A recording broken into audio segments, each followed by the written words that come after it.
রবিন, বাবা আমাকে তার বন্ধুর ছেলের সাথে বিয়ে দিতে চায়। তুমি কিছু একটা করো, আমি তোমাকে ছাড়া বাঁচবো না। তুমি কেঁদো না, আমি আসি তো, কিছু হবে না।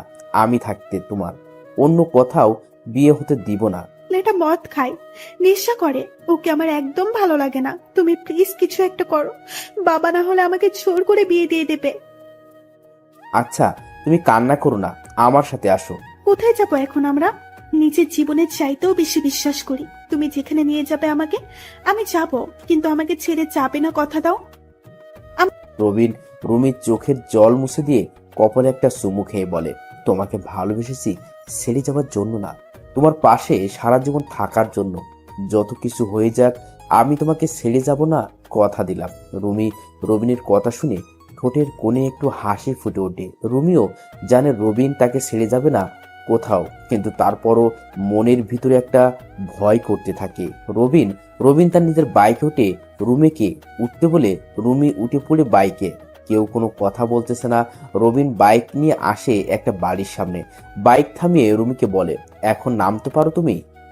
আমরা কোথায় এসেছি? এটা আমাদের বাড়ি, আমরা আমাদের বাড়িতে এসেছি। আমার না খুব ভয় করতেছে, যদি তোমার মা বাবা আমাকে মেনে না নেয়।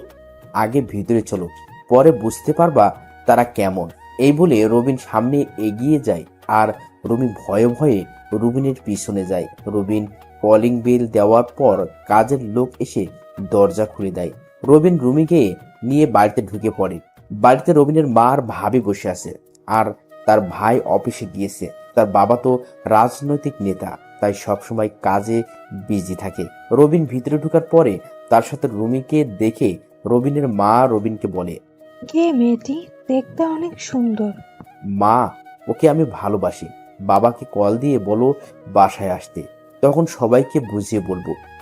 আচ্ছা ঠিক আছে, তাহলে যা, ওকে তোর রুমে নিয়ে যা, ফ্রেশ হয়ে দুজনে নিচে আয়, আমি তোর বাবা আর তোর ভাইয়াকে আসতে বলি। ঠিক আছে মা, তবে বলো একটু তাড়াতাড়ি আসার জন্য, খুব জরুরি দরকার আছে। এই বলে রবিন রুমির হাত ধরে তার রুমে নিয়ে যেতে থাকে। আর রুমি তো এখনো ভয় পেয়ে আছে, সাথে অবাক হচ্ছে। এটা ভেবে রবিন তার মাকে বলে দিল তাকে ভালোবাসে, আর তার মা কিছুই বলল না। রবিন রুমিকে রুমে এনে বলে, এই যে ওয়াশরুম, তুমি যাও, ফিরে এসো।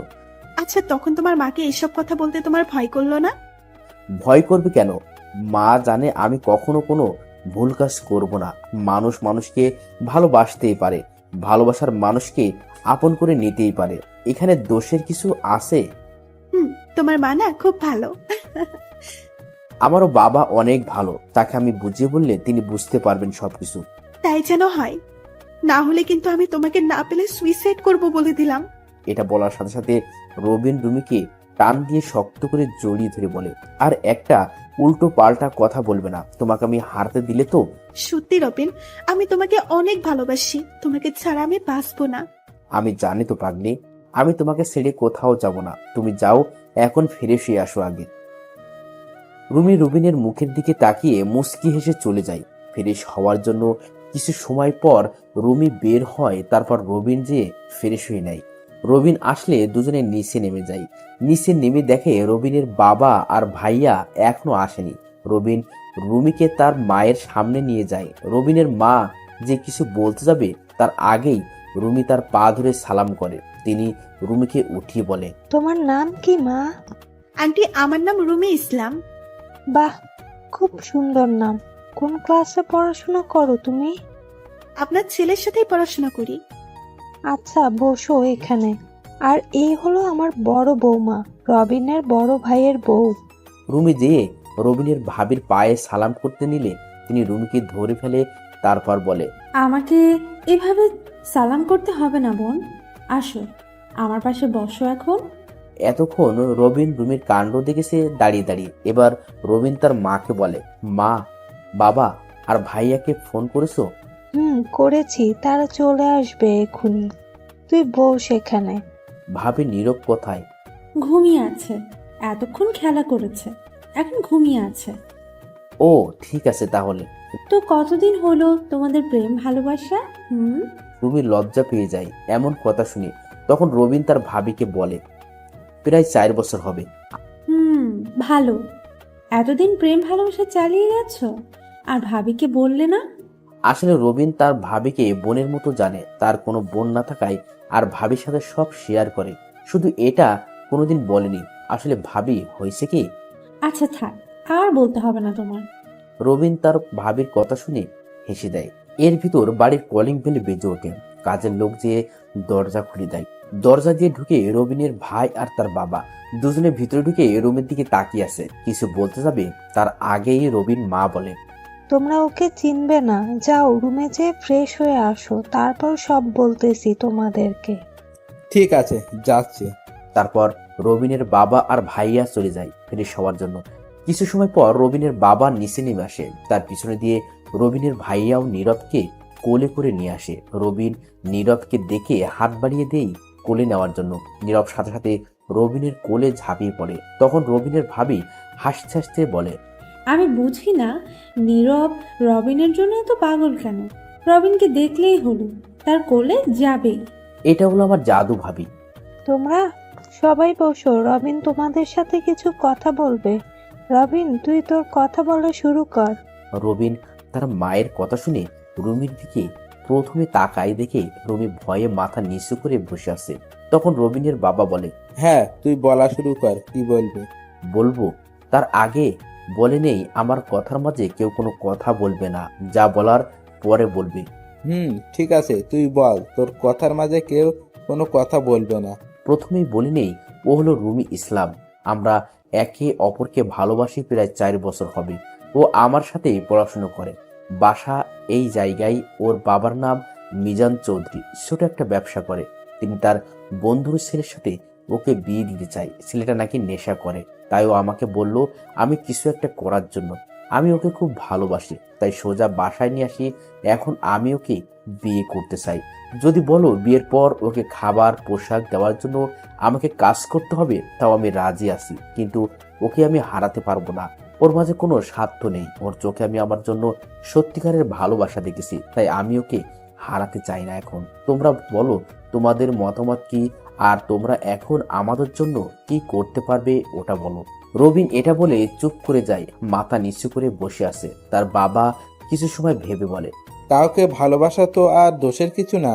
যে যাকে ভালোবাসে সে তাকে পেতে চাইবে, কিন্তু কোনো তার বাবা মেয়েকে একটা নেশা করা ছেলের সাথে বিয়ে দিতে চায়, এটা আগে জানা দরকার।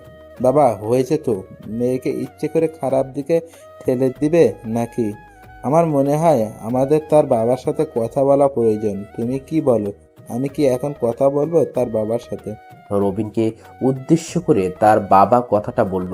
রবিন চুপ করে কিছু একটা ভেবে বলে, বাবা, তুমিও ঠিকই বলেছো। তাই আমি বলি কি, তুমি কথা বলো, তার সাথে দেখো তিনি কি বলে। মা, তোমার বাবার ফোন নাম্বারটা আমাকে দাও দেখি। রুমিকে উদ্দেশ্য করে বলল। রুমি একটু ভয় পেয়ে যায়। ভয়ে ভয়ে রবিনের দিকে প্রথম তাকায়, রবিন তাকে ইশারায় বলে দেওয়ার জন্য। তাই রুমি ভয়ে ভয়ে নাম্বার দিয়ে দেয় রবিনের বাবাকে। রবিনের বাবা সেই নাম্বারে ফোন দেওয়ার পর একজন লোক ফোন ধরে বলে, আসসালামু আলাইকুম, কে বলছেন? ওয়ালাইকুম আসসালাম, আপনি কি মিজান চৌধুরী বলছেন? জি, আমি মিজান চৌধুরী বলছি, কিন্তু আপনি কে? আমি এমপি আব্দুল কাদের বলতেছি। আপনি নিশ্চয়ই আমাকে চিনেন। চিনি, কিন্তু আপনি আমাকে কেন ফোন দিয়েছেন? আপনার মতো এত বড় একজন লোক আমাকে কেন ফোন দিতে পারে? আপনি কি কষ্ট করে আমার বাড়িতে আসতে পারবেন? তাহলে আমি গাড়ি পাঠিয়ে দিচ্ছি। এমপি সাহেব, সমস্যা নেই, আমি আসতেছি, গাড়ি পাঠানোর কোনো দরকার নেই। রুমির বাবা ঢাকা শহরের ছোট একজন ব্যবসায়ী।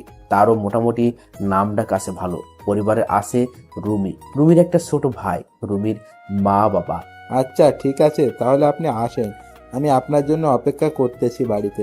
এই বলে কল কেটে দেয় রবিনের বাবা। রুমির বাবা রবীন্দ্রের বাড়ি চিনে, তাই আর কোনো সমস্যা হয় না তার। কিছু সময়ের ভিতর সে চলে আসে। দরজা দিয়ে ঢোকার পরে নিজের মেয়েকে দেখে অবাক হয়ে যায়। যে কিছু বলতে যাবে তার আগেই রবিনের বাবা বলে, চৌধুরী সাহেব, আপনি এসেছেন, আসেন, এখানে বসেন। আমার মেয়ে এখানে কি করতেছে? মা, তুই এখানে কেন? আমি তো কিছু বুঝতে পারছি না। রুমি রীতিমতো ভয়ে আছে, মাথা নিচু করে বসে আছে। তখন রবিনের বাবা বলে, চৌধুরী সাহেব, আপনি শান্ত হন, সব বলতেছি আমি। ঠিক আছে, বলুন। চৌধুরী সাহেব, আপনার মেয়ে আর আমার ছেলে তারা একে অপরকে ভালোবাসে। আপনি নাকি আপনার মেয়েকে আপনার বন্ধুর ছেলের সাথে বিয়ে দিতে চান, আর ছেলেটা নাকি নেশা করে। ঠিকই শুনেছেন, এখন কি করবেন বলেন? আপনি বাবা হয়ে কিভাবে নিজের মেয়েকে একটা নেশা করা ছেলের সাথে বিয়ে দিবেন? আপনার কি মেয়ের জন্য কোনো মায়া দয়া নেই? তাহলে কি করব আমি? ছোটবেলায় মা বাবাকে হারিয়েছি, একা একা বড় হয়েছি, অনেক কষ্ট করে ব্যবসা চালু করছি, তারপর সেখান থেকে বন্ধ হয়েছে, বিয়ে করছি। বিয়ের পরে ও হয়েছে, তখন আমি যা খুশি হয়েছি তা বলে বোঝাতে পারবো না। ওকে ছোটবেলা থেকেই যা চেয়েছে তা এনে দেওয়ার চেষ্টা করছি। তারপর একটা ছেলে, এই নিয়ে আমাদের সংসার খুব ভালোই চলতেছিল। কিন্তু 2 বছর আগে আমি ব্যবসায় অনেক বড় একটা ধাক্কা খাই, যার কারণে আমার অনেক টাকা লস হয়ে যায়। তখন পাশে এসে দাঁড়ায় আমার সেই বন্ধু। সে আমাকে টাকা দিয়ে নতুন করে ব্যবসা চালু করার কথা হয়েছে, তার সব টাকা 5 বছর পরে দিব। এখন সে বলতেছে তার নেশা করা ছেলের সাথে আমার মেয়ের বিয়ে না দিলে সব টাকা দেওয়া লাগবে 1 মাসের ভিতর। ও টাকা আমি জোগাড় করতে পারতেছি না, তাই বাধ্য হয়ে আমি নিজের হাতে মেয়েকে শেষ করে দিতেছি। এই কথা কেউ জানতো না, শুধু আমি আর আমার সেই বিশ্বাসঘাতক বন্ধু ছাড়া। আমি কখনো ভাবিনি সে আমার সাথে এমন করবে, না হলে আমি টাকা নিতাম না তখন তার কাছ থেকে। মিজান চৌধুরী এসব বলতে বলতে কেঁদে ফেলে। রুমিও তার বাবার কথা শুনে কেঁদে দেয়। রুমি ভাবে তার বাবা তাদের জন্য এত কষ্ট করতেছে, তাহলে রবিনের বাবা সব শুনে অবাক হয়ে গেল। কত টাকা নিয়েছেন তার কাছ থেকে আপনি? 12 লাখ টাকা নিচ্ছি। এখন তার টাকা দিতে হলে আমার ব্যবসা বিক্রি করে দিতে হবে, কিন্তু ব্যবসা বিক্রি করে দিলে আমি পরিবার নিয়ে কিভাবে চলবো বুঝতে পারতেছি না। তাই বাধ্য হয়ে নিজের হাতে মেয়েকে বলে দিতে হচ্ছে। আমাকে মাফ করে দিস মা, আমি তোর জীবনটা নষ্ট করে দিতেছি। বাবা, আমি তোমার বন্ধুর ছেলেকেই বিয়ে করব, তুমি কোনো টেনশন করো না, চলো। আর রবিন, আমার হয়তো তোমার কাছে কোনো ক্ষমা নেই, কিন্তু আমার কিছুই করার নেই। আমি আমার পরিবারের জন্য বিয়েটা করা প্রয়োজন, পারলে আমাকে মাফ করে দিও। আমি তোমাকে কষ্ট দিতে চাইনি, তোমাকে পাওয়ার জন্য ভালোবেসেছি, কিন্তু আমাদের ভালোবাসাটা আমার জন্য পূর্ণতা পেল না। দোয়া করি আমার থেকেও ভালো একজনকে তুমি পাবে, আমাকে তুমি মাফ করে দিও। রুমি এসব বলে কান্না করতে করতে বাড়ি থেকে বের হয়ে যায় দৌড়ে। তার পিছনে পিছনে তার বাবাও বের হয়ে যায়। রবিন পুরো অবাক নির্বাক হয়ে বসে আছে। বাড়ির সবার চোখে পানি টলমল করতেছে। রবিনের কোনো হুঁশ নেই। বাড়ির সবাই রবিনের দিকে তাকিয়ে আছে। রবিনের চোখ বেয়ে পানি গড়িয়ে পড়তেছে। রবিন ভাবতে পারেনি তার সাথে এমন কিছু ঘটবে। রুমির ও কি দোষ যে পরিবার তাকে ছোট থেকে তিলে তিলে এতটুকু বড় করেছে, আর আজ সেই পরিবার এত বিপদের মুখে যদি তার ভালোবাসার বিনিময়ে সেই বিপদ কেটে যায়, তাহলে তার আর কি করার থাকবে? অবশ্যই পরিবারের পাশে তার থাকা দরকার। 4 বছরের ভালোবাসা শেষ হয়ে যায় একটা বিপদের কারণে। হঠাৎ রবিনের হুঁশ ফিরে আসে তার বড় ভাইয়ের কথায়। তার বড় ভাই রবিনকে বলে, কিরে, এভাবে বসে থেকে কি হবে? পারলে কিছু একটা কর। এভাবে বসে থাকলে তো কিছুই হবে না। তুই কি তোর ভালোবাসাকে অন্য কারো হাতে সহ্য করবি, নাকি এভাবে বসে থাকবি? ভাইয়া, আমি এখন কি করব? আমি তো কিছুই বুঝতে পারছি না। শুধু জানি ওকে না পেলে আমি কিন্তু বাঁচবো না, আমি নিজেকে শেষ করে দেব। ও কিভাবে পারলো আমাকে এভাবে ফেলে যেতে? কান্না করতে করতে কথাগুলো বলল রবিন। তখন রবিনের বড় ভাই আবার বলে, এখানে তো আমি তার কোনো দোষ দেখছি না, তাহলে কেন তুই ওকে দোষ দিচ্ছিস? তুই কি কখনো পারতি আমরা বিপদে পড়লে আমাদেরকে ফেলে যেতে? না ভাইয়া, পারতাম না, কিন্তু আমি এখন কি করব বলো? এক কাজ কর, তুই মিজান চৌধুরীর বন্ধুর সাথে কথা বলে দেখ সে কি বলে। যদি কোনো মতো তাকে হাতে আনতে পারিস তাহলে রুমি তোর হয়ে যাবে ইনশাল্লাহ। কিন্তু তাকে এখন আমি কোথায় পাবো ভাইয়া? বাবা, আমি খোঁজ করে দেখতেছি। এখন তুই রুমে গিয়ে একটু রেস্ট নে, যা। আমি তাকে খোঁজ বের করে তাকে বলবো। ঠিক আছে বাবা, তুমি তাহলে তাকে খুঁজে বের করো, আমি আসি এখানে। রবিন সোফায় বসে আছে। তার বাবা ফোন করে মিজান চৌধুরীর বন্ধুর ব্যাপারে সব খোঁজ লাগিয়ে দিয়েছে। অন্যদিকে রুমি তার বাবার সাথে বাড়িতে যেয়ে দৌড়ে তার রুমে চলে যায়। রুমে যেয়ে দরজা বন্ধ করে দিয়ে অজস্র কান্নায় ভেঙে পড়ে। রুমির মা এসে মিজান চৌধুরীকে জিজ্ঞেস করলে মিজান চৌধুরী আজকে কি কি হয়েছে সব বলে দেয়। মিজান চৌধুরীও চোখের কোণে পানি চলে আসে। রুমির ছোট ভাই এবার ক্লাস 8ম শ্রেণীর ছাত্র, পড়ালেখায় মোটামুটি ভালো, নাম রেহান। সেও তার বোনের বিয়ের কথা শুনে মন খারাপ করে আছে, তাও যদি বিয়েটা হয় একটা নেশা করা ছেলের সাথে। রুমির মা রুমির দরজার সামনে যেয়ে দরজায় আওয়াজ করে বলে দরজা খোলার জন্য, কিন্তু রুমির দরজা খোলার কোনো নাম নেই। রুমির মাও কান্না করতেছে মেয়ের ভালোবাসার কথা শুনে। তিনি ভাবতেছে আজ তাদেরকে সুখী করার জন্য তার মেয়ে নিজের ভালোবাসাকে মাটি চাপা দিয়ে একটা নেশা করা ছেলেকে বিয়ে করার জন্য রাজি হয়ে গেছে। রুমি বিছানায় শুয়ে শুয়ে কান্না করতেছে শুধুমাত্র রবিনের জন্য। সে রবিনকে চিরকালের জন্য হারাতে বসেছে। এই জন্য সে কি পারবে রবিনকে ছাড়া থাকতে?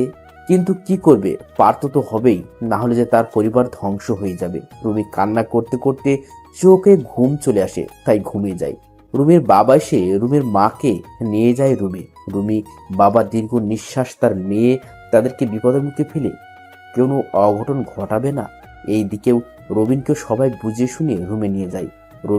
রুমি যেয়ে মোবাইলটা বের করে রুমির সাথে তোলা ছবি দেখে কান্না করে দেয় আর একা বলতে থাকে, বিশ্বাস করো আমি তোমাকে ছাড়া থাকতে পারবো না। আমি যে কোনো কিছুর বিনিময়ে হলেও তোমাকে পেতে চাই। আমি তোমাকে পাওয়ার জন্য সব করতে পারি। তোমাকে আমি পেয়ে ছাড়বো। দেখো তুমি। রবিন নিজের রুমে এভাবে রুমের ছবি নিয়ে কান্না করে আর কথাগুলো বলল। অন্যদিকে রুমিও ঘুমিয়ে আসে। দুপুর গড়িয়ে বিকেলের সময় রুমির ঘুম ভেঙে যায়। ঘুম ভাঙার সাথে সাথে সকালের ঘটনা মনে পড়ে যায়, তাই কিছু সময় নিজের অজান্তেই চোখের পানি ফেলল রুমি। তারপর গোসল করার জন্য চলে যায়। কলটা ছেড়ে দিয়ে কান্না করতে করতে গোসল শেষ করে রুমি। গোসল করা শেষ হলে জামাকাপড় পরে রুমের দরজা খুলে দেয়। দরজা খোলার সাথে সাথে রুমির মা দৌড় দিয়ে রুমিকে জড়িয়ে ধরে কান্না করতে করতে বলে, মা তুই ঠিক আছিস তো? এমন কেউ করে নাকি? তুই দরজা বন্ধ করাতে আমরা কত ভয় পেয়ে গিয়েছি তুই জানিস? মা ছাড়ো, আমি একদম ঠিক আছি, আমার কিছুই হয় নাই। এই দেখো। মা চল কিছু খেয়ে নে, সেই সকাল থেকে তুই কিছুই খাসনি তুই। মা আমার এখন কিছুই ভালো লাগতেছে না, আমি এখন কিছুই খাবো না। 4 দিন পর তোর বিয়ে ঠিক করেছে ছেলের বাবা, তখন তো কিছুই খাবি না। তাই এখন থেকে কিছু খেয়ে নে, না হলে যে আমার গলা দিয়েও খাবার নামবে না। আজকে তাহলে তুমি আমাকে খাইয়ে দাও। হ্যাঁ মা চল, আমি তোকে খাইয়ে দিব। জানি না জীবনে কোন পাপ করেছি যার জন্য আজ তোকে নেশা করা একটা ছেলের সাথে বিয়ে দিতে হচ্ছে। রুমির মা কান্না করতে করতে বলল রুমিকে। তখন রুমি মিথ্যা হাসি দিয়ে বলে, মা আমি তাকে সত্যিই ভালোবেসেছি। তার সাথে আমার সম্পর্ক হলো 4 বছরের, আর তোমাদের সাথে সম্পর্ক হলো সারা জীবনের। তাহলে আজ তোমাদের বিপদে আমি তোমাদের মেয়ে হয়ে কিভাবে পিছিয়ে যাব বলো? হোক সে আমার ভালোবাসা, তাই বলে কি আমি আমার পরিবারকে ফেলে যাব নাকি এমন বিপদে? হতে পারে আমি তার কপালে ছিলাম না, তাই এমন হয়েছে আমার সাথে। আচ্ছা এখন চলো, খিদে পেয়েছে খুব। রুমির কোনো খিদে পায় না, সে এই কথা থেকে বের হওয়ার জন্য এমনটা বলেছে। এইদিকে রুবিন রুমে শুয়ে আছে, চোখে ঘুম নেই। তখন রুবিনের ভাবি এসে তাকে বলে, রবিন তুমি কি ঘুমিয়ে আছো? না ভাবি, ঘুমায়নি। কিছু বলবে নাকি? আচ্ছা তাহলে নিচে আসো, বাবা তোমাকে ডাকতেছে। এই বলে রবিনের ভাবি চলে যায়। রবিন শোয়া থেকে উঠে নিচে নেমে দেখে তার বাবা আর ভাই বসেছে সোফায়। রবিন যে সোফায় বসে মাথা নিচু করে তার বাবাকে বলে, বাবা তুমি নাকি আমাকে ডেকেছো? মিজান চৌধুরী খোঁজ পেয়ে গেছি, তার নাম রহিম শিকদার, বাসা পাশের শহরে। কালকে ও তার সাথে দেখা করবে। আমি কষ্ট করে একজনকে দিয়ে রাজি করিয়েছি। ঠিক আছে বাবা, কিন্তু কথায় দেখা করবে কিছু বলেছে নাকি? আমাদের এই রেস্টুরেন্টে আসার জন্য বলেছি, সে বলেছে সকাল 10টার মধ্যে আসবে। রবিনের বাবার 2টা রেস্টুরেন্টে আছে ঢাকা শহরে। রবিন মাঝে মাঝে একটার দেখাশোনা করে। ঠিক আছে বাবা, আমি তাহলে 10টার মধ্যে সেখানে থাকবো। আর তোমাকে অনেক অনেক ধন্যবাদ বাবা। রবিনের বাবা কিছু না বলে মুচকি হাসলো। এখন রবিনের কাছে অনেকটা ভালো লাগতেছে। রবিন ভাবতেছে সে রুমিকে যেভাবেই হোক পেতে চাই। রবিন আবার নিজের রুমে চলে যায়। পরের দিন সকালবেলা সেই সময় মতো রবিন সেখানে যেয়ে উপস্থিত হলো। রবিন একজন লোককে বসে থাকতে দেখে তার কাছে যেয়ে বলে, আপনি কি মিস্টার রহিম শিকদার? লোকটি বলল, আমি। আপনি মনে হয় রবিন, বসেন। রবিন বসার পর লোকটা বলে, দেখুন আমি সবই শুনেছি, আপনাদের কথা আমি সব শুনলাম, কিন্তু আমার কিছুই করার নেই। আমি তার থেকে টাকা পাবো, এখন সে আমার টাকা দিতে পারবে না, তাই তার মেয়েকে আমি আমার ছেলের জন্য নিব। আমার ছেলে নেশা করে, এই জন্য সব টাকার বিনিময়ে মাফ করে দিলাম। কিন্তু আপনি তো তাকে সময় দিয়েছিলেন 5 বছরে, তাহলে 2 বছরের টাকা নেবেন কেন? আমার টাকা আমার যখন মন চায় তখন নিব। এখানে তো কোনো স্টেম্প সই করা হয় না যে 5 বছর পরই নিব। কিন্তু আমি ওই মেয়েকে ভালোবাসি, সে মেয়েও আমাকে ভালোবাসে, তাই আমি তাকে বিয়ে করতে চাই। আপনি প্লিজ আমাদের সম্পর্কটা নষ্ট হতে দিয়েন না। রবিন হাত জোর করে লোকটাকে কথাগুলো বলল। লোকটা রবিনের কথা শুনে হাসতে হাসতে বলে, ভালোবাসা এখন কোনো ভালোবাসা চলে না রে, এখন চলে শুধু টাকার ভালোবাসা। যদি আপনি তাকে সত্যিই ভালোবেসে থাকেন, ওকে, তাহলে আমি তার বাবার কাছ থেকে যত টাকা পাবো দিয়ে দেন, তাহলে আমি আপনাদের মাঝখান থেকে সরে যাব। আপনাকে 12 লক্ষ টাকা দিলে আপনি সরে যাবেন আমাদের মাঝখান থেকে? তাই, এছাড়া আমার আর কিছুই করার নেই।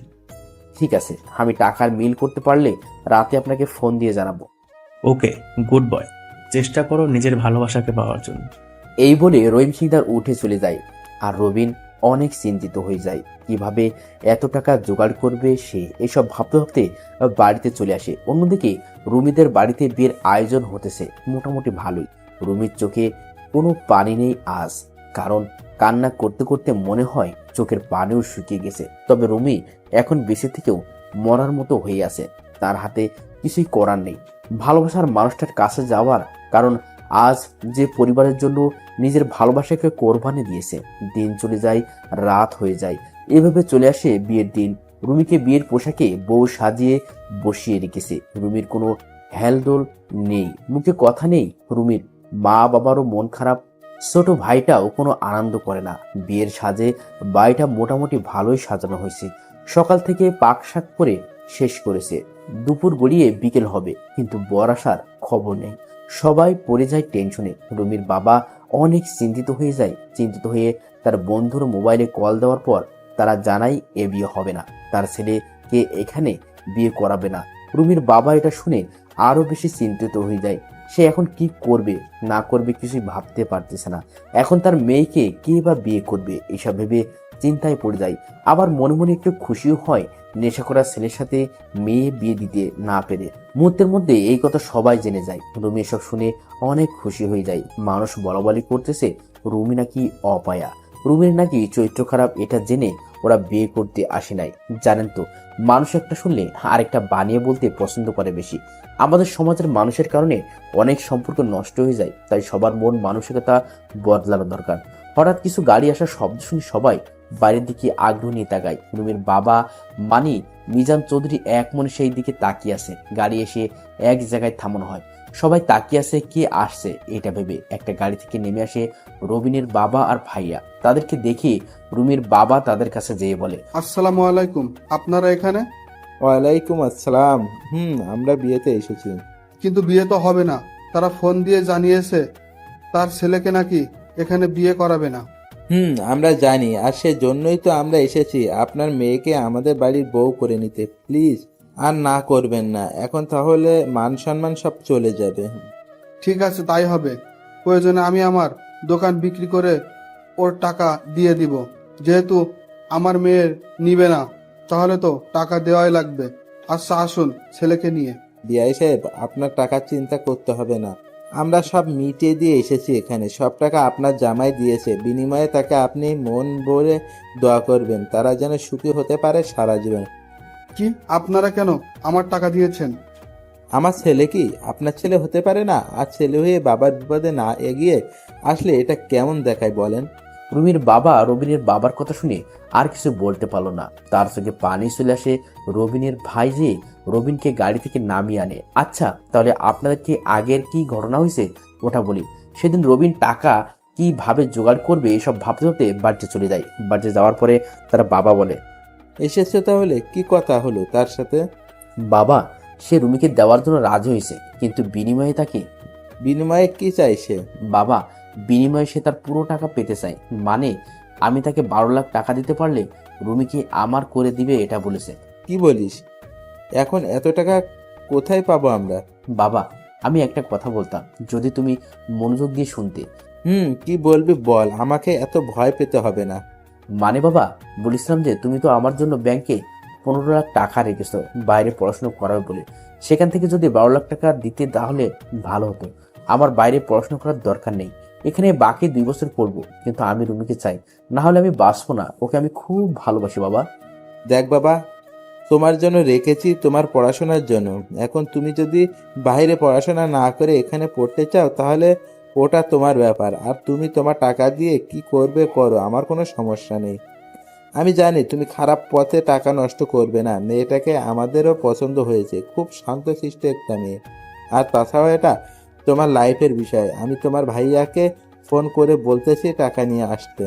এই বলে রবিনের বাবা রবিনের ভাইকে ফোন করে বলল টাকা নিয়ে আসতে। রবিনের ভাই অফিস থেকে আসার সময় টাকা নিয়ে এসেছে। রাতে রবিন রহিম সিকদারকে ফোন করে বলল দেখা করার জন্য। রহিম সিকদারও দেখা করলো সেই আগের জায়গায়। রবিন টাকা নিয়ে সেখানে যেয়ে তাকে বলে, এই নেন আপনার টাকা। আরেকটা কথা, আপনি ওদেরকে বলবেন না যে বিয়ে হবে না আপনার ছেলের সাথে। বিয়ের দিন দুপুরে ফোন করে বলবেন যে আপনি আপনার ছেলেকে এখানে বিয়ে করাবেন না। কিন্তু কেন আর আপনি করবেন না তাকে বিয়ে? বিয়ে আমি করব, শুধু প্রথম একটু ওদের ভয় দেখাবে। বিয়ের দিন দুপুরে ওরা আপনার সাথে কথা বলার পর সবাই হতাশ হয়ে যাবে, তখন আমরা সেখানে যাব আর বিয়ে করে নেব। শুধু আপনি কষ্ট করে এই কাজটা করে দেবেন প্লিজ। রবিনের কথায় লোকটা রাজি হয়ে যায়, আর তারপর থেকে এভাবে নাটক করে এসেছে। এখন কি হলো তা তো আপনারাই জানেন। ওই মুহূর্তের মধ্যে সবাই হতাশ থেকে বের হয়ে আসে। রুমির কানে এই কথা যাওয়ার পরে সে খুশিতে কান্না করে দেয়। অবশেষে রবিন আর রুমির বিয়ে হয়ে যায় সব নিয়ম কানুন মেনেই। এখন রবিন দাঁড়িয়ে আছে বাসর ঘরের সামনে, তার ভিতরে যেতে বুক কাঁপতেছে। অনেকটা সাহস নিয়ে ভিতরে ঢুকলো রবিন। ভিতরে ঢুকে দেখে রুমি মাথায় ঘোমটা দিয়ে বসে আছে। রবিন মুচকি হেসে একটু কাশি দিল। রুমি শুনে একটু নড়েচড়ে বসে। তারপর রবিন সামনের দিকে এগিয়ে যায়। খাটের কাছে যাওয়ার পরে রুমি নেমে আসে রবিনের পায়ে হাত দিয়ে সালাম করে। রবিন রুমিকে তুলে বলে, তোমার অজু আছে নামাজ পড়ার জন্য? আছে, তোমার আছে নি? আমারও আছে, চলো তাহলে নামাজ পড়ে নেই এখন। তারপর তারা দুজন তাদের বিবাহ জীবনের জন্য 2 রাকাত নফল নামাজ পড়ে নিল। নামাজ পড়া শেষে দুজনে খাটে চলে যায়। খাটে যেয়ে কি করে না করে এটা সবাই বুঝে এবং জানে, তাই এখানে আমি সময় নষ্ট করতে চাই না, তাহলে গল্পের মজা যাবে গিয়ে। আমি তার ভয়ঙ্কর অতীত নিয়ে কথা বলবো এখন, মানে আসল ঘটনা। বিয়ে 3 মাস চলে যায়, সবাই হাসি খুশি, 2 পরিবার অনেকে আনন্দ আছে, সবার আনন্দ যেন শেষ নেই। রবিন আর রুমিও পড়াশোনা চালিয়ে যেতেছে, দেশে পড়াশোনা করে। এর ভিতর তারা দুজনকে আরো বেশি ভালোবাসতে শুরু করেছে। একদিন বিকেলবেলা রবিন রুমিকে বলল, আজকে একটু তোমাকে নিয়ে বের হব, চলো রেডি হয়ে নাও।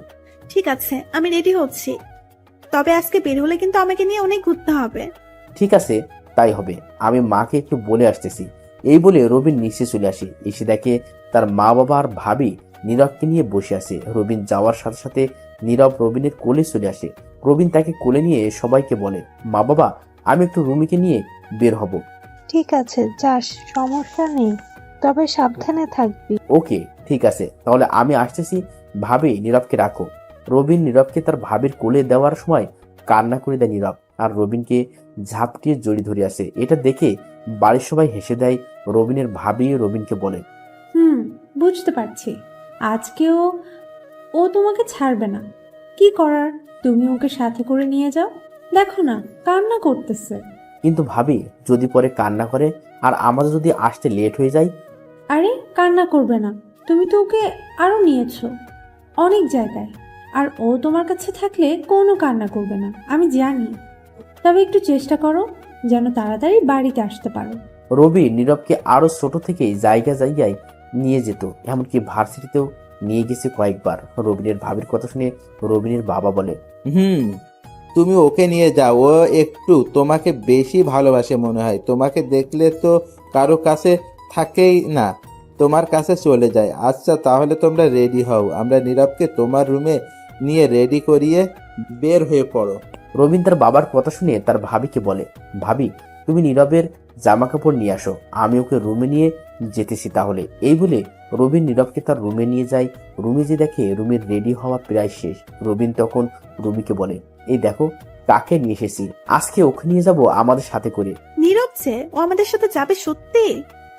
সত্যি, ওকে আমাদের সাথে করে নিয়ে যাব আজকে। তাহলে তো ওকে রেডি করাতে হবে, আর সবাইকে বলবো এটা আমার ছেলে, আমার বাবাটা। নীরবকে চুমু খেয়ে হাসি মুখে বলল রুমি। রবিন তার কথায় হেসে দেয়। তখন রবিনের ভাবি এসে বলে, ছেলে আমার, আর তুমি বলো তোমার। ছেলেটাও রবিনের পাগল, কেউ বলবেই না যে এটা আমার সন্তান। রবিনের ভাবির কথায় রবিন মুচকি হাসে, আর রুমি একটু ভয় পেয়ে যায়। সে ভাবছে রবিনের ভাবি রাগ করে কথাটা বলেছে, তাই সে বলে, ভাবি তুমি রাগ করো না, আমি মজা করে বলেছি। বোন, তুমি ভয় পেও না, আমিও মজা করছি। আর আমার ছেলে মানে তোমারও ছেলে, কোনো সমস্যা নেই। আসলে নীরব রবিনকে ছাড়া কিচ্ছু বোঝে না, তাই বলছি। আর তুমি সবাইকে বলো ও তোমার ছেলে, কোনো সমস্যা নেই। রবিনের ভাবি হাসতে হাসতে কথাগুলো বলল। রুমিও তার কথায় খুশি হয়ে যায়। তারপর নীরবকে রেডি করিয়ে রবিন রেডি হয়ে নেয়। বের হয়ে যায় তাদের একটা গাড়ি নিয়ে। রবিন গাড়ি চালাইতেছে আর রুমি তার পাশে বসে আছে। নীরব রুমির কোলে বসে আছে। তবে প্রথমে রুমির কোলে যেতে চাই না, অনেক কষ্ট করে দিয়েছে তার কোলে। অনেকক্ষণ পরে রবিন একটা পার্কের সামনে গাড়ি থামায়। সেখানে নেমে রবিন নীরবকে কোলে নেয়। তারপর তারা পার্কের ভিতরে একটা সুন্দর জায়গায় যেয়ে বসে। নীরবকে চকলেট কিনে দিয়ে রুমি আর রবিন কথা বলতেছে বসে বসে, আর নীরব রবিনের কোলেই। অনেকক্ষণ সেখানে থাকার পরে রবিন রুমিকে বলে, অনেক তো বসেছিলাম, চলো ফুচকা খেয়েছি এখন। এটা তো আমার প্রিয় খাবার, তুমি না বললেও আমি তোমাকে জোর করে নিয়ে যাব। আচ্ছা চলো তাহলে। আমি জানি তো এটা তোমার প্রিয়, তাই তো বললাম। রুমি রবিনের কথা শুনে মুচকি হাসলো। তারপর তারা চলে যায় একটা ফুচকার দোকানে। সেখানে যেয়ে রবিন 2 প্লেট ফুচকা অর্ডার করে। কিছু সময়ের মধ্যে চলে আসে। রবিন আর রুমি ফুচকা খেতেছে। নীরব রবিনের পাশে বসে আছে। সে চকলেট খেতেছে আর রবিনের মুখের দিকে তাকিয়ে আছে। রবিনের 1 প্লেটের সাথে রুমি 3 প্লেট খেয়ে ফেলছে। অবশেষে রবিন সব বিল মিটিয়ে রুমিকে বলে, একটু পরে সন্ধ্যা হয়ে যাবে, তো তাই চলো এখন একটু তোমাদের বাড়ি থেকে ঘুরে আসি, তারপর বাড়িতে চলে যাব, কি বলো? এই বলে তারা গাড়িতে যেয়ে বসে। সেই আগের মতো করে গাড়ি চলতেছে। গাড়ি চলতে রুমিদের বাড়ির সামনে চলে আসে তারা। তারপর গাড়ি থেকে নেমে দরজার সামনে যেয়ে কলিং বেল চাপ দেয় রুমি। কলিং বেল দেওয়ার কিছু সময় পর দরজা খুলে দেয় রুমির ভাই। রুমির ভাই রুমিকে দেখে অবাক হয়ে বলে, আপু তুমি এই সময়? তাও আবার না বলে চলে এসেছো। কেমন আছো তোমরা? ভালো আছি, তুই কেমন আছোস?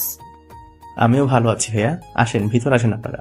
তারপর রবিন আর রুমির ভিতরে ঢোকার পরে রুমির ভাই যেয়ে তার মা বাবাকে ডেকে নিয়ে আসে রুম থেকে। তারা নিচে নামার পরে রুমি ও রবিন তাদেরকে সালাম করে।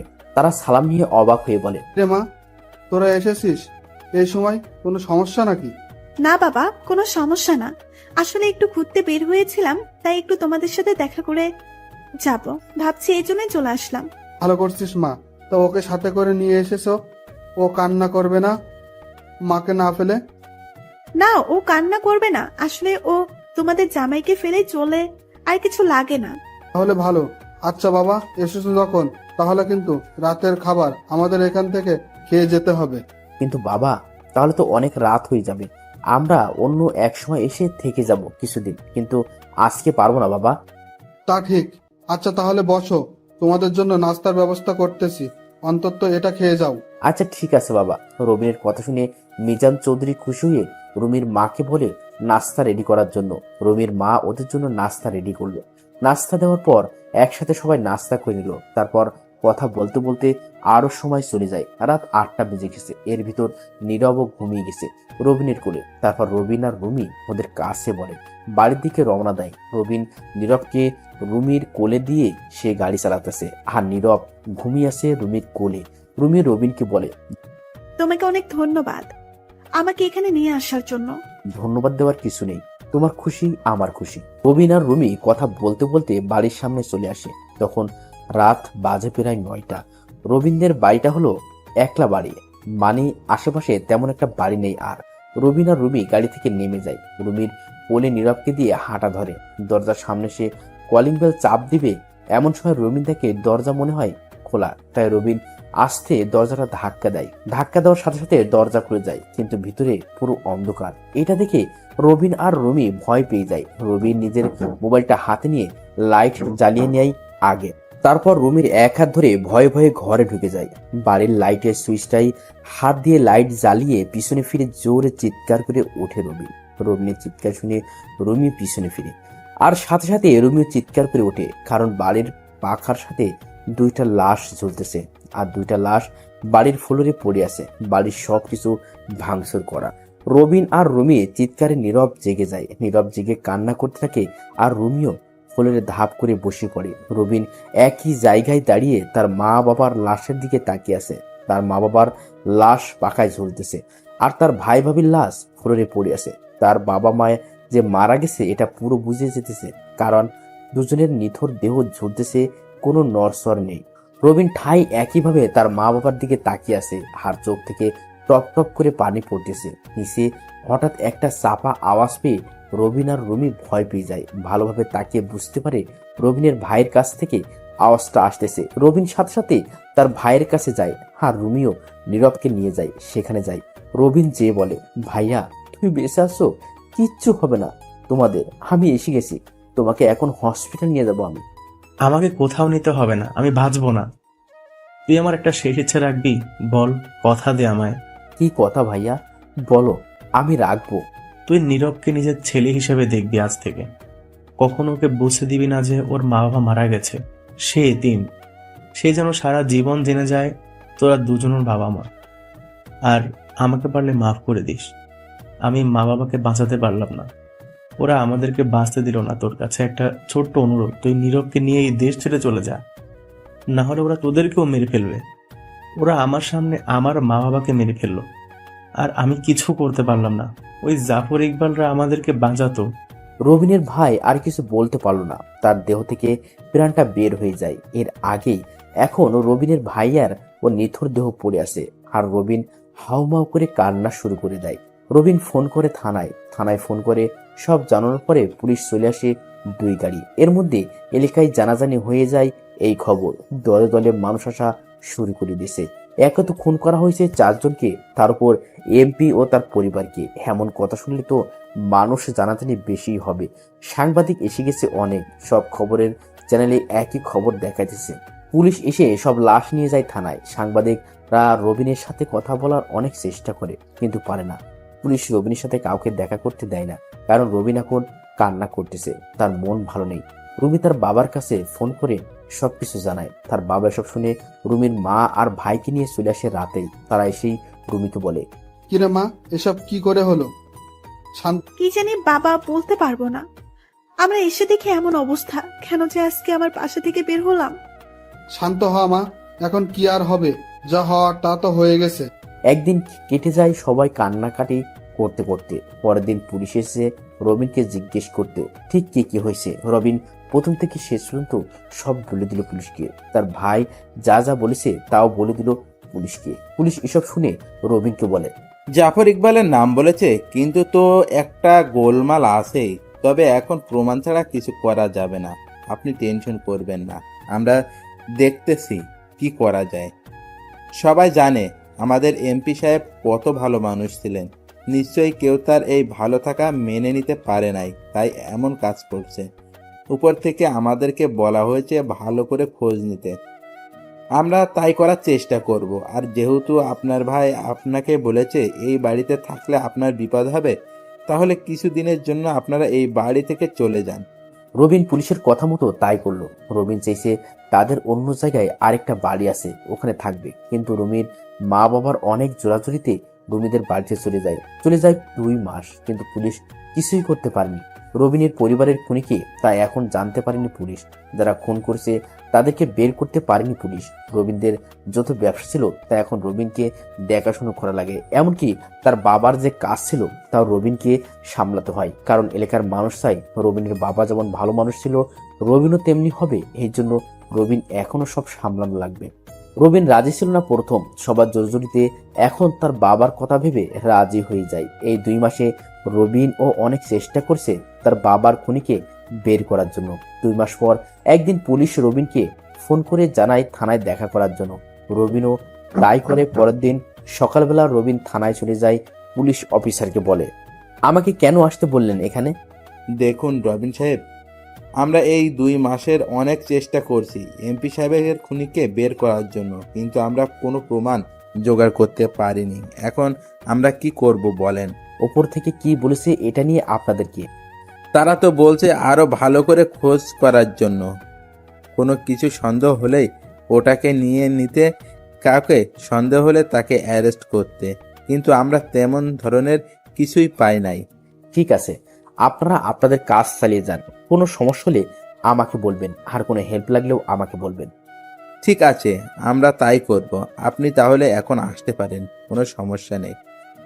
আচ্ছা, উপর থেকে কিছু বলেছে কি যে বাবার এমপির দায়িত্ব আমি নিয়েছি? না, তা বলেনি, তবে সামনের বছর নাকি ইলেকশন হবে শুনলাম। আপনি যদি ইলেকশন দাঁড়াতে চান তাহলে আগের থেকে রেডি হয়ে থাকবেন। দেখি কি হয়, তবে আমার দাঁড়াতে ইচ্ছে করছে না, এইসব আমার ভালো লাগে না। এই বলে রবিন থানা থেকে বের হয়ে যায়। রবিন তার গাড়ি থেকে উঠবে, তখন দেখে জাফর ইকবাল থানায় ঢুকতেছে। এটা দেখে রবিন অবাক হয়ে যায়, তাই রবিন আবার থানার দিকে পা বাড়ায়। যখন রবিন দরজার সামনে যায় তখন শুনতে পায় ভিতর থেকে পুলিশ অফিসার হেসে সে জাফর ইকবালকে বলতেছে, এই মাত্র ওই এমপির ছেলে বের হয়ে গেল, তাকে 6-9 বলে বুঝিয়ে দিয়েছি আমরা যে এটার ভিতর জড়িত আছি, সে বুঝতে পারবে না। আপনি কোনো টেনশন করবেন না। যদি ওই এমপির ছেলে বেশি বাড়াবাড়ি করে তাহলে তাকেও দুনিয়া থেকে উপরে পাঠিয়ে দিব, কি বলেন? না, তা করা যাবে না, না হলে আমরা বিপদে পড়ে যাব। উপর থেকে এমনিতেই আমাদের অনেক চাপ দিতেছে, শুধুমাত্র আমাদের গোড়ার মানুষ আছে বলে কিছু হচ্ছে না, না আমাদের হলে অনেক সমস্যায় পড়ে যেতাম। ঠিক আছে, ওকে, এখন কিছু করবো না তাহলে। আর আপনি টেনশন করবেন না, উপর থেকে আমাদেরকে কিছুই করতে পারবে না। শুধু একটা বছর অপেক্ষা করতে হবে, তাহলে আমরা আমাদের রাজত্ব দেখাবো সবাইকে। ভাই, তখন খেয়াল হবে। আর ওই এমপির ছেলে মনে হয় ইলেকশন দাঁড়াবে না, সে বলল। এমনভাবে তারা আরো কিছু সময় কথা বলে। জাফর ইকবাল থানা থেকে বের হয়ে যায়। জাফর ইকবাল বের হওয়ায় আগেই রবিন লুকিয়ে যায়। জাফর ইকবাল তার গাড়ি নিয়ে চলে যায়, আর রবিন তার গাড়িতে যেয়ে বসে মনে মনে বলে, তাহলে আমার পরিবারের খুনি দুজনকে পেয়ে গেলাম। আরে, আমি তো আগেই জানতাম তোরা এটাতে জড়িত আছো। রবিন আগেই বুঝতে পেরেছে ওরা যে এই খুনে জড়িত আছে, কিন্তু রবিন আগেই ভেবে রাখছে সে তার পরিবারের খুনিদেরকে খুন করে তার প্রতিশোধ নেবে, এক ভয়ঙ্কর প্রতিশোধ নেবে রবিন। রবিন চেয়েছিল সামনের ইলেকশন সে দাঁড়াবে না, কিন্তু এখন ঠিক করেছে দাঁড়াবে। রবিন চলে যায় বাড়িতে। তারা এখন তাদের আলাদা বাসায় থাকে। বাসায় যেয়ে দেখে নীরব সবাই বসে বসে কার্টুন দেখতেছে, আর রুমি নীরবকে খাবার খাইয়ে দিতেছে। নিজের ছেলের মতোই নীরবকে ভালোবাসে রবিন আর রুমি। নীরব প্রথম মাঝে মাঝে কান্না করত, কিন্তু এখন আর করে না। আর নীরব এই কিছুদিন ধরে রবিনকে বাবা বলে, রুমিকে মা বলে ডাকা শুরু করে। ছোট বাচ্চাটা যদি অনেকদিন আপনি আপনার কাছে নিয়ে রাখেন, তাকে যদি মা বাবার মতো ভালোবাসেন, তাহলে সে আপনাদেরকেই মা বাবা বলবে, এটা শিওর। কারণ ছোট বাচ্চারা কিছু বুঝে না, তারা অনেক ভালোবাসা ফেলেই হয়। রবিন বাসায় ঢোকার পর নীরব রবিনকে দেখে দৌড়ে এসে কোলে উঠে যায়। তারপর রবিনকে বলে, বাবা, আমার জন্য চকলেট আনো না তুমি? বাবা এনেছি চকলেট, এই নাও। বাবা, আমি খাবার খেয়ে তোমার সাথে খেলা করব, তুমি কোথাও যাবে না। এই বলে নীরব চলে যায় খাবার খাওয়ার জন্য। আর রবিন রুমির সাথে একটু কথা বলে নিজের রুমে চলে যায়। সেখানে যে ফিরে সে বিছানায় শুয়ে ভাবে কি করা যায়, কিভাবে এসব তথ্য বের করবে। সে অনেক ভেবে চিন্তা করে একটা বুদ্ধি বের করে, আর তা হলো সে একটা গ্যাং তৈরি করবে। আর সেই গ্যাংয়ের লিডার থাকবে রবিন। তাদের গ্যাংটা হবে মূলত দেশ থেকে মাস্তান, দেশকে যারা ভালোবাসে না, যারা টাকার কাছে বিক্রি হয়ে দেশের খারাপ চায়, তাদেরকে শিক্ষা দেওয়ার জন্য। এসব ভাবতেছে রবিন। তখন রুমি নীরবকে সাথে করে নিয়ে এসে রবিনকে বলে, সকালে তো কিছুই খেয়ে যাও না, চলো কিছু খাবে এখন। তুমি কি কিছু খেয়েছো এখনো? ঠিক আছে, চলো তাহলে। বাবা আসো আমার কাছে। নীরব রবিনের কাছে চলে যায়। রবিন তাকে কোলে তুলে নিয়ে নিচে নেমে আসে, রুমি সহ। তারপর নীরবকে কার্টুন দেখাতে দিয়ে রবিন আর রুমি একসাথে নাস্তা করে নেয়। নাস্তা করা শেষ হলে রুমি রবিনের কাছে বাচ্চাদের মতো আবদার করে বলে, আজকে কি তোমার একটু সময় হবে আমাদেরকে নিয়ে ঘুরতে যাওয়ার? এভাবে বলতে হয় নাকি? তুমি বললে আমি আমার সব কাজ রেখে তোমাকে নিয়ে ঘুরতে পারবো, কোনো সমস্যা নেই। তুমি রেডি হয়ে নাও, আর নীরবকেও রেডি করে নাও। তুমি অনেক ভালো। আচ্ছা, আমি তাহলে রেডি হয়ে নেই, তুমিও রেডি হয়ে নাও। তারপর তারা রেডি হয়ে নেয় ঘুরতে বের হওয়ার জন্য। সারাদিন ঘোরাঘুরি করে রাতে রেস্টুরেন্ট থেকে খাওয়া দাওয়া করে বাড়িতে আসে। বাড়িতে এসে সেদিনের মতো শুয়ে পড়ে তারা। পরের দিন সকালবেলা রুমি রবিনকে ডাকা দেয় ঘুম থেকে ওঠার জন্য। তাই রবিন ঘুম থেকে উঠে ফিরে শুয়ে নাস্তা করে নীরবকে একটু আদর করে অফিসে চলে যায়। এভাবে চলে যায় আরো 6টা মাস। এর ভিতর রবিন হয়ে যায় খুব ভয়ঙ্কর একজন মানুষ। তার একটা টিম গঠন করে নিয়েছে এর ভিতর, আর সেই টিমের নাম দিয়েছে আর গ্রুপ। আর হলো তার নাম থেকে নেওয়া প্রথম অংশ। এই 6 মাসে রবিনের এই টিম নিয়ে সামাজিক যোগাযোগ মাধ্যমে অনেক তোলপাড় শুরু হয়ে যায়। তার কারণ হলো এই গ্রুপটা যেই কোনো নেশা করার জায়গা, বারে, তারপর যারা মানুষকে বিনা কোণে কষ্ট দেয় তাদেরকে হয়তো পৃথিবী থেকে সরিয়ে দেয়, আর না হলে তাদের অবস্থা পুরো খারাপ করে ফেলে। কিন্তু এই গ্রুপের কাউকে সাধারণ মানুষ চেনে না। অবশ্য মানুষ তাদেরকে চিনবেই কি করে? যেখানে পুলিশ তাদের কোনো হদিস পায় না, সেখানে সাধারণ মানুষ কি পাবে? ওই গ্রুপটা যে কোনো হামলা চালায় রাতের অন্ধকারে। এটা যে রবিনের গ্রুপ তা কেউ জানে না, রুমিও জানে না এটা। রবিন কখনো তাকে বলেনি। রবিন যে মাঝে মাঝে রাতে বাড়ি থেকে বের হয় এটা রুমি বুঝতে পারে, কিন্তু কখনো সে রবিনকে এটা নিয়ে কিছু বলে না। তার বিশ্বাস রবিন কোনো কাজের জন্য বের হয়, তাকে রবিন কখনো ঠকাবে না, এটা তার পুরো বিশ্বাস আছে। রবিন তাকে ঠকাবে না, সে তো তার প্রতিশোধ নিতে চায়। যে মা বাবা ছোট থেকে এত বড় করেছে, যে বড় ভাই তাকে এত ভালোবাসতো, যে ভাবি তাকে নিজের ভাইয়ের মতো করে ভালোবাসতো, তাদের খুনের প্রতিশোধ নিতে চায় এখন রবিন। এতদিন সেই এমনিতেই খারাপ কাজের প্রতিবাদ করেছে, এখন সে তার প্রতিশোধ নিতে চায়। আর সেই জন্য রবিন তার কাছের একজন লোক মানে রাজুকে বলল জাফর ইকবালকে ধরে আনতে। আর রাজুও তাই করলো, জাফর ইকবালকে ধরে নিয়ে আসছে তাদের আস্তানায়। আজকে রবিন খুব খুশি, তার কারণ আজকে তার প্রথম টার্গেট সফল হতে চলেছে। এতদিন তো রবিনের আগের জীবনে কি ঘটেছে তা বললাম, এখন তাহলে কি ঘটতে চলেছে তা বলি। রবিন ফিরে বের হয়ে রেডি হয়ে নেয় প্রথমে, তারপর নিচে নেমে দেখে রুমি নীরবকে খাবার খাইয়ে দিতেছে। রবিন যাওয়ার পরে রুমি তাকে বলে, কি ব্যাপার, আজকে মনে হয় একটু তাড়াতাড়ি ঘুম থেকে উঠলে? কোথাও যাবে নাকি? একটা কাজ আছে। আচ্ছা আমাকে নাস্তা দাও, এখন খিদে পেয়েছে আমার। দেখেছো তো ওকে খাবার খাওয়াচ্ছি, তাহলে আমাকে কেন বলতেছো তুমি? নাও, এখানে তো সবই রাখা আছে। ও ভুলে হয়ে গেছে বউ, তুমি ওকে খাওয়াও, আমি আমার খাবার নিয়ে নিতেছি। এটা আজকে না, রবিন প্রায় সময় নিজের খাবার নিজে নিয়ে খায়, আর এতে রবিনের কোনো আপত্তি নেই। আর তাছাড়া রবিন রুমির কাজেও সাহায্য করে মাঝে মধ্যে। রবিন এক প্লেটে অনেকগুলো খাবার নেয়, তারপর রুমির কাছে এসে বসে রুমিকে বলে, তুমি তাকে খাইয়ে দাও, আমি তোমাকে খাইয়ে দিচ্ছি, চুপ করে খাবে, কোনো কথা বলবে না কিন্তু। ওকে ঠিক আছে জনাব, তাই করুন। এখন ভালো মেয়ের মতো হা করো, আমি খাইয়ে দিতেছি তোমাকে। বউয়ের সাথে একসাথে খাবার খাওয়া, একই প্লেটে খাবার খাওয়া, এগুলো অনেক ভালো কাজ, এগুলো হলো মহব্বত। সবাই বউয়ের আবদার পূরণ করার চেষ্টা করুন, বউকে সময় দিন, এসব ইসলামের দৃষ্টিতে অনেক ভালো।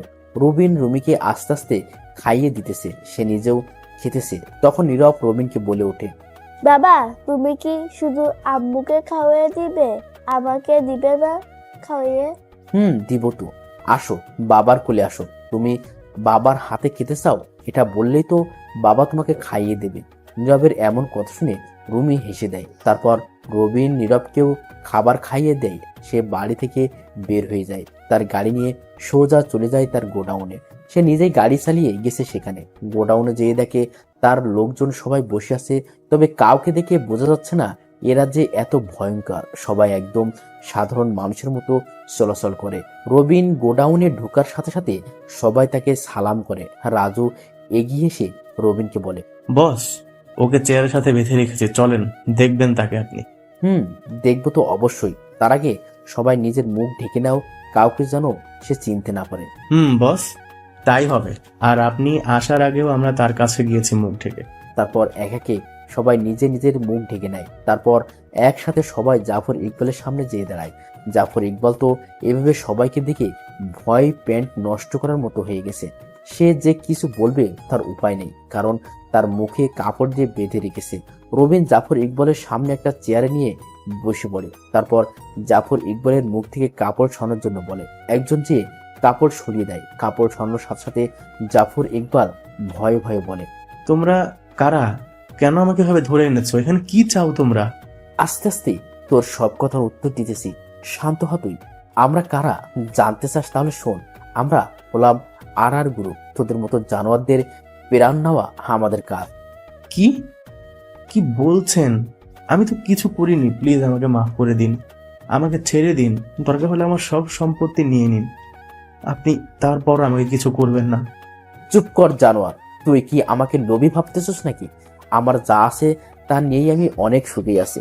মাফ করবেন ভাই, আমি কি করেছি যার জন্য আমাকে এভাবে ধরে এনেছেন?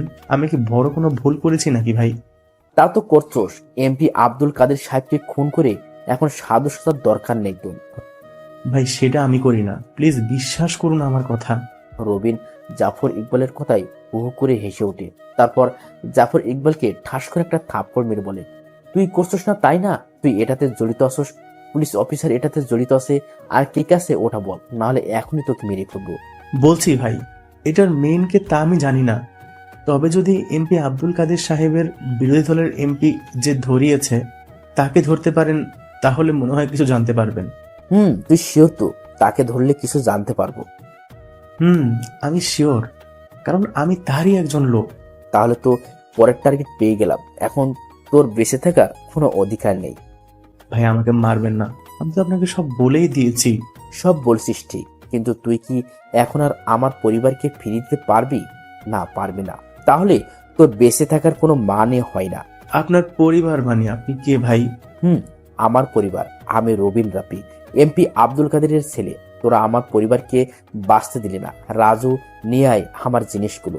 রাজু রবিনের কথা মতো রবিনের কাছে একটা বক্স এনে দেয়। রবিন বক্সটা খোলার সাথে সাথে জাফর ইকবাল ভয়ে চিৎকার করে বলে ওঠে। জাফর ইকবাল ভয় পেয়ে এই কথা বলল, তার কারণ হলো রবিন যে বক্সটা খুলেছে ওই বক্সে ছিল ব্লেড আর মরিচের গুঁড়ো। জাফর ইকবাল ভালো করে বুঝতে পারছে তার জন্য এসব আনা হয়েছে। সে বুঝে গেছে তার আজকে মরতেই হবে, তাই সে এত কষ্ট পেতে চায় না। সে চায় মরলে এভাবেই মরে যেতে, এত কষ্ট পাওয়ার থেকে। কিন্তু রবিন তো আর তার কথা শুনবে না, তার কারণ রবিন এখন তার প্রতিশোধের নেশায় আছে। তার কাছে এখন এসব বলে কিছুই লাভ হবে না। রবিন জাফর ইকবালের কথায় কোনো কান না দিয়ে একটা ব্লেড হাতে নিয়ে নেয় প্রথমে, তারপর মরিচের গুঁড়াগুলো এক পাশে রাখে। জাফর ইকবালের শরীর থেকে সব কাপড় খুলে ফেলে, শুধুমাত্র শার্ট প্যান্ট বাদে। তারপর রবিন এলোমেলোভাবে জাফর ইকবালের রানে পোস্ট দিতে থাকে। রবিনের যত লোক আছে তারা ভয় পেয়ে গেছে রবিনের এইরকম আচরণ দেখে। কেউ কিছু বলার সাহস পেতেছে না। জাফর ইকবাল ব্যথায় চিৎকার করতেছে বারবার, কিন্তু তার চিৎকার শোনার মতো লোক এখানে নেই। এখন রবিন রানে অনেকগুলো পোস্ট দিয়ে সেখানে মরিচের গুঁড়ো দিয়ে দেয়। জাফর ইকবাল তো গলা কাটা মুরগির মতো ছটফট করতেছে আর বলতেছে, ভাই আপনার দুটি পায়ে ধরি, আপনি আমাকে গুলি করে মেরে ফেলুন, তারপর আমাকে এভাবে কষ্ট দিয়েন না আর। কান্না করতে করতে কথাগুলো বলল জাফর ইকবাল। তারপর রবিন তার লোকদেরকে বলল, ওই আমি বাইরে আছি, তোরা সবাইকে একটু আদর যত্ন করে শেষ করে দে। এই বলে রবিন বের হয়ে যায় গোডাউন থেকে। আর রাজু যে একটা লাঠি এনে কয়েকটা বাড়ি মারে জাফর ইকবালের পায়ে। জাফর ইকবাল আরো কান্না করে দেয়। রাজু সবাইকে তখন বলে, এটা বলার সাথে সাথে সব লোক জাফর ইকবালের চারপাশে ঘিরে ফেলে। সবাই সবার মেশিন গান হাতে নিয়ে জাফর ইকবালের দিকে তাক করে রেখেছে। তখন রাজু আবার বলে ওঠে, আর গ্রুপ স্টার্ট ফায়ার। রাজুর কথা শুনে সবাই জাফর ইকবালকে কোনো কিছু বলতে না দিয়েই গুলি করতে থাকে জাফর ইকবালের উপর। সেখানে লোকজন ছিল 30 জন। সবাই একটা করে গুলি চালিয়েছে জাফর ইকবালের শরীরে। সবগুলো গুলি বুকে আর হাতে লেগেছে, মাথায় বা মুখে একটাও গুলি লাগে নাই। এখন জাফর ইকবালের মরাদেহ পড়ে আছে। গুলি করার কারণে সে চেয়ার নিয়ে মাটিতে পড়ে যায়। রাজু লোকজনকে বলে, ভাই বলছে এই লাশটা সুন্দর করে এক জায়গায় রেখে দেওয়ার জন্য, যেখানে মানুষের আসা যাওয়া বেশি হয়। রাজুর কথায় তার লোকজন মাথা নাড়িয়ে হ্যাঁ বলে। তারপর রাজু গোডাউন থেকে বের হয়ে রবিনকে বলে, ভাই কাজ হয়ে গেছে, আপনি এখন যেতে পারেন, আর কালকে নিউজ এটা দেখানো হবে সেই ব্যবস্থা করছি। ঠিক আছে তাই কর, আমি তাহলে গেলাম। আর ওর লাশটা জায়গা মতো রাখা হলে কালকে পুলিশ অফিসারকে তুলে নিয়ে আসবি। তারপর সেই লোক যার এমপি হওয়ার শখ অনেক, তার ব্যবস্থা করব। ভাই শুনেছি সেই লোকেরও নাকি অনেক দাপট আছে এলাকায়, তবে এটাকে আমরা ভয় পাই না, আমাদের কাজ আমরা করবই। সে যতই শক্তিশালী হোক, ওকে তো আমরা চাই, সে যেভাবেই হোক। আর আমার দলও কিন্তু অনেক শক্তিশালী, এটাও সবাইকে মানতে হবে। এভাবে আরো কিছু সময় কথা বলে রবিন চলে আসে বাসায়। রবিনকে বাসায় এসে দেখে রুমি অবাক হয়ে বলে, কি ব্যাপার, তুমি এই সময় বাড়িতে? কখনো এই সময় বাড়িতে আসো না তো, শরীর খারাপ নাকি? না শরীর খারাপ না, এমনি চলে এসেছি। আমার বাপটা কোথায়? এতক্ষণ দুষ্টুমি করছে, এখন রুমে যেয়ে খেলা করতেছে। ও আচ্ছা, তাহলে এখন তুমি কি করো? কি আর করব, মহারাজের জন্য খাবার তৈরি করতেছিলাম। আচ্ছা, তোমার কি কষ্ট হয় না? কেন কষ্ট হবে শুনি? এই যে তোমাকে কোনো সন্তান দিতে পারবো না আমি এটার জন্য। তোমাকে একদিন বলছি না এটা নিয়ে কথা না বলতে? আমাকে সন্তান দিতে পারবে না কে বলেছে? নীরব আছে না, ওই তো আমাদের নয়নের মণি। ওই কি আমাদের সন্তান না? নীরবকে আমি সারা জীবনের জন্য নিজের সন্তান হিসেবে দেখে আসবো। আর এখানে তোমার দোষ কি বলো? তুমি তো অনেক চেষ্টা করেছো এটা নিয়ে, আর আমি তোমার থেকে যে ভালোবাসা পেয়েছি এটাই অনেক। অন্য জায়গায় কখনো এমন ভালোবাসা পেতাম না হয়তো। রুমি কথা শুনে চোখের পানি ছেড়ে দেয়। রবিনের চোখের পানি মুছিয়ে দিয়ে বলে, কি শুরু করছো? মেয়েদের মতো এমন কান্না করতেছো কেন? আমি অনেক খুশি আছি তোমাকে নিয়ে। আমার কোনো সন্তান চাই না, শুধু তোমাকে আর নীরবকে নিয়ে সুখী থাকতে চাই সারা জীবন। সত্যি আমি খুব ভাগ্যবান, নাহলে তোমার মতো একজনকে জীবনে পেতাম না কখনোই। আমিও খুব খুশি তোমাকে আমার জীবনে পেয়ে। আচ্ছা তুমি থাকো, আমি নীরবকে নিয়ে আসতেছি নিচে। এই বলে রবিন চলে যায় নীরবকে আনতে, আর রুমি দাঁড়িয়ে দাঁড়িয়ে মুচকি হাসতে থাকে। রবিন আর রুমির বিয়ের এতদিন হলো, তারপরও তাদের কোনো সন্তান আসার আনাগোনা নেই। তার কারণ হলো রবিন কখনো বাবা হতে পারবে না, ডাক্তার বলেছে। তবে এটাতে রবিন কোনো কষ্ট নেই। তার কারণ হলো রবিন তাকে অনেক ভালোবাসে, সেও রবিনকে অনেক ভালোবাসে, আর নীরবকে তার ছেলে ভেবে থাকে রুমি। এই জন্য রুমি কিছুই বলে না। রবিনও অনেক চেষ্টা করেছে সন্তান হওয়ার জন্য, কিন্তু কিছুই লাভ হয়নি। রবিন রুমির কাছ থেকে চলে যায় তাদের রুমে, যে দেখে নীরব সব জামা কাপড় সরিয়ে ছিটিয়ে খেলা করতেছে। রুমের সবকিছু ফ্লোরে পড়ে আছে। এইসব দেখে রবিন হেসে বলল। ছেলের কাছ দেখে বাবা রবিন হেসে দেয়।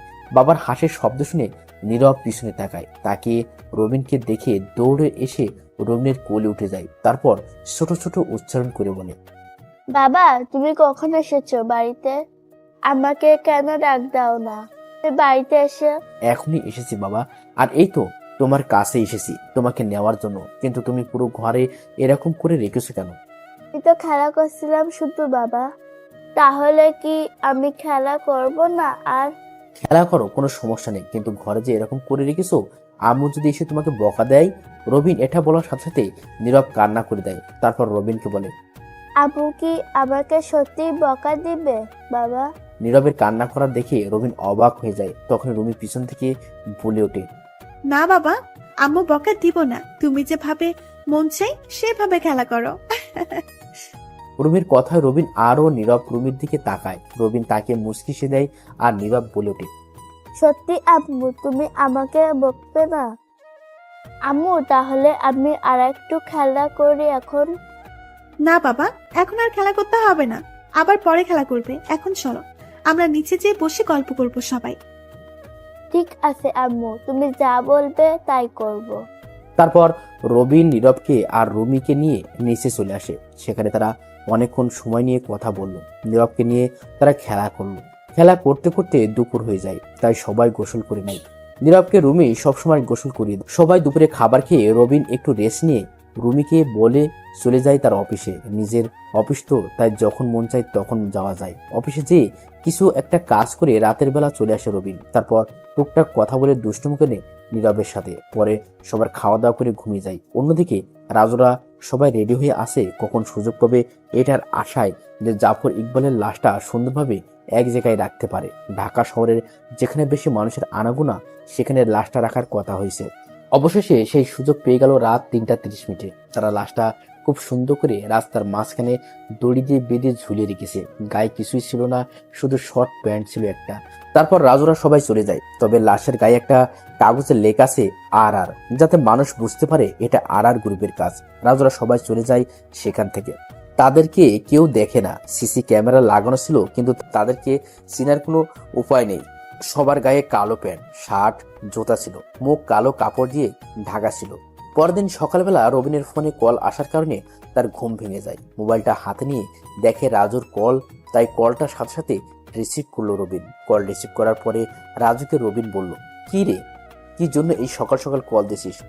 ভাই কষ্ট করে একটু টিভিতে খবরটা দেখেন, তাহলে বুঝতে পারবেন সবকিছু। ওকে, আমি দেখতেছি তাহলে। তারপর শোয়া থেকে উঠে ফ্রেশ হয়ে নিচে বসার রুমে চলে আসে রবিন। রবিনকে এই সময়ে রুমি দেখে বলে, কি ব্যাপার, তুমি এই সময়ে কেন উঠলে? তোমার তো এই সময় ওঠার কথা না। কিছু লাগবে নাকি তোমার? না কিছু লাগবে না, আমি এসেছি একটা খবর দেখতে, খুব জরুরি একটা খবর দেখা লাগবে। ও ঠিক আছে, তাহলে দেখো। আর নীরব কি করতেছে? ঘুমিয়ে আছে নাকি? দেখলাম তো ঘুমিয়ে আসো, তাই আর জাগে তুলি না। এখন তো মাত্র 7:15 বাজে, বাচ্চা মানুষ আরো পরে উঠলে কোনো সমস্যা নেই। তা ঠিক বলেছ। আচ্ছা, তোমাকে কি চা দেবো এখন? দিলে তো খুব ভালো হয়। এই বলে রুমে চলে যায় চা আনার জন্য। আর রবিন টিভিটা অন করে সোফায় বসে পড়ে। তারপরে একটা খবর চ্যানেলে যায় রবিন, সেখানে দেখতে পায় জাফর ইকবালের মরদেহ দেখাইতেছে। লাশটা দড়ি দিয়ে বেঁধে রেখেছে এবং ঝুলে আছে এখনো। পুলিশ অফিসার আরো অনেক পুলিশ এসেছে। হাজার হাজার মানুষ ভিড় করে আছে লাশ দেখার জন্য। সাংবাদিক পুলিশকে অনেক কিছু জিজ্ঞেস করতেছে, কিন্তু পুলিশের কাছে কোনো উত্তর নেই। অনেকক্ষণ পর লাশটা নামানো হয়। তারপর লাশটা পুলিশ হাতে করে নিয়ে যায় থানায়। কেউ কিছুই বলতে পারতেছে না কে বা কারা এই কাজ করেছে। রবিন এসব দেখে একটা মুচকি হাসি দেয়। রুমি চা নিয়ে এসে দেখে রবিন মুচকি মুচকি হাসতেছে। তখন রুমি রবিনকে বলে, কি হয়েছে, এভাবে মুসকি মুসকি হাসতেছো কেন? আজকে নিউজ দেখিয়েছো জাফর ইকবালের খুন হয়েছে। কিভাবে খুন হয়েছে, কি করেছে কিছুই বলতে পারে না। পুলিশ আর জাফর ইকবাল হলো রাজ্জাক সাহেবের লোক। আমার জানা মতে ওরা খুব খারাপ লোক ছিল, আর সেই কারণে মনে হয় কেউ এভাবে ওকে মেরে ফেলেছে। বুঝলাম, কিন্তু তুমিও একটু সাবধানে চলাচল করবে এখন থেকে। বলা তো যায় না কখন কি হয়ে যায়। আর এই নাও তোমার চা। রুমি রুবিনকে একটা চা দিয়ে রবিনের পাশে বসে পড়ে। রবিন চা খেতে খেতে রুমিকে বলে, ভাবছিলাম বাবার এই এমপির ক্ষমতা আমার হাত থেকে চলে যাওয়ার পরে সামনে তো রাজনৈতিক ভিতরে যাব না, এমপি হওয়ার জন্য দাঁড়াবো না, কিন্তু এখন মনে হচ্ছে দাঁড়াতে হবে। তা না হলে কিছু মানুষরূপী জানোয়ারদের দেশটাতে শেষ করে দিবে। মানুষ তাদের জন্য শান্তিমতো এলাকায় থাকতে পারবে না। আমারও মনে হয় রাজনৈতিক করা ঠিক না, কিন্তু মানুষের মুখের দিকে তাকিয়ে তোমার দাঁড়ানো উচিত। হয়তো তোমার অনেক কষ্ট হয়ে যাবে, কিন্তু অনেক মানুষ তোমার কষ্টের উছিলাই সুখী থাকতে পারবে। সেই কারণেই তো মনে হয় ভাইয়ার কথাটা রাখতে পারবো না আমি। তা ঠিক বলেছ। আচ্ছা, দরকার হলে আমরা আর ওই বাসায় যাব না, মাঝে মাঝে যে বাড়িটা পরিষ্কার করে আসবো। বাবার নিজের তৈরি করা বাড়ি যদি এভাবে ফেলে রাখি তাহলে তো হয় না। ঠিক আছে, তাই হবে। আচ্ছা, অনেক কথা হয়েছে, এখন তুমি নাস্তা রেডি করো, আমি নীরবকে নিয়ে আসতেছি। রুমি ঠিক আছে বলে চলে যায় নাস্তা রেডি করার জন্য। আর রবিন চলে যায় তাদের রুমে, যে দেখে নীরব ঘুমিয়ে আছে। তাই রবিন খুব যত্ন সহকারে নীরবকে ঘুম থেকে জাগিয়ে নেয়। তারপর রবিন তার নিজের হাতে নীরবকে মুখ ধুয়ে দেয়। নীরবকে কোলে তুলে নেয় রবিন। চলে আসে নিচে, এসে দেখে রুমি সবকিছু রেডি করে চেয়ারে বসে আছে। রবিন যাওয়ার পরে রুমি রবিনকে বলে, এসেছো? আচ্ছা বসো, তোমার আবার লেট হয়ে যাবে অফিসে যেতে। এখন অফিসে যাব না, একটু থানা থেকে ঘুরে আসবো, তারপর অফিসে যাব। এভাবে আরো কিছু কথা বলে খাওয়া দাওয়া শেষ করে নেয় সবাই। তারপর রবিন রেডি হয়ে চলে যায় থানায়। সেখানে যাওয়ার পরে পুলিশ অফিসার রবিনকে দেখে বলে, আরে আপনি আসেন, বসেন। কোনো দরকার নাকি এই সময়ে আসলেন? কোনো দরকার না, এমনি জানতে আসলাম জাফর ইকবাল যে মারা গেছে ওটার কোনো কিছু জানতে পারছেন কিনা। না, কিছু জানতে পারিনি, তবে আমাদের ধারণা এটার ভিতর মনে হয় কোনো বড় রহস্য আছে, না হলে কেউ কি কাউকে এভাবে মারে নাকি? আপনারা কিছু জানতে পারবেন না, আপনারা করেনটা কি আমি বুঝি না। সরকার আপনাদেরকে কেন টাকা দেয়? এভাবে বলবেন না, আমি জানি আপনি কেন এই কথাটা বলছেন, কারণ আপনার পরিবারের খুনিকে এখনো আমরা খুঁজে বের করতে পারিনি, তবে আমরা চেষ্টা করে যেতেছি তাদেরকে খুঁজে বের করার জন্য। পুলিশের এই কথা শুনে রবিন কিছু সময় হাসলো হু হু করে। তারপর রবিন চোখ মুখ গরম করে চিৎকার করে বলে উঠে, আপনাদের কিছু করতে হবে না, যা করার আমি করে নিব। এই কথা বলে রবিন পুলিশকে আর কোনো কিছু না বলতে দিয়ে বের হয়ে যায় থানা থেকে। তারপর চলে যায় তার অফিসে, সেখানে যেয়ে কাজ করতে থাকে। কাজ করতে করতে দুপুর হয়ে যায়, তাই রবিন বাসায় চলে আসে। বাসায় আসার পরে সবার সাথে খাওয়া দাওয়া করে নেয়। তারপর আবার রুমির কাছে বলে চলে যায় অফিসে। যাওয়ার সময় গাড়িতে বসে রাজুর কাছে কল দেয় রবিন। রাজু কল ধরার পরে রবিনকে বলে, বলেন ভাই, কোনো দরকার নাকি? আজকে পুলিশ অফিস থেকে তুলে নিয়ে যা তোরা, তবে খুব সাবধানে কাজ করবি। তারপর তাকে কিছু জিজ্ঞেস করে মেরে দিস। আজ রাতের মধ্যে কাজ হয়ে যাবে, আপনি কোনো চিন্তা করবেন না। রাজুর সাথে আরো কিছু কথা বলে চলে যায় রবিন তার অফিসে। সব কাজ শেষ করে রবিন তার বাড়িতে চলে আসে সন্ধ্যার দিকে। অন্যদিকে রাজুরা সবাই মিলে পুলিশ অফিসারকে তুলে নিয়ে যায় রাস্তা থেকে। পুলিশ অফিসার তার বাড়িতে যাওয়ার পথে এমন হয়েছে। পুলিশ অফিসারকে সেই গোডাউন নিয়ে রাজু তাকে কিছু কথা জিজ্ঞেস করে। পুলিশ অফিসার ভয়ে ভয়ে বলে দেয় সবকিছু। আর যা বলে এটা শুনে তো রাজু তার নিজের কানকে বিশ্বাস করতে পারতেছে না। তাই রাজু পুলিশ অফিসারকে না মেরে সাথে সাথে রবিনকে কল দেয়। রবিন রাজুর কল পেয়ে রিসিভ করার পরে রাজু বলে ওঠে, ভাই আপনি একটু তাড়াতাড়ি গোডাউনে চলে আসেন। আসতেছি।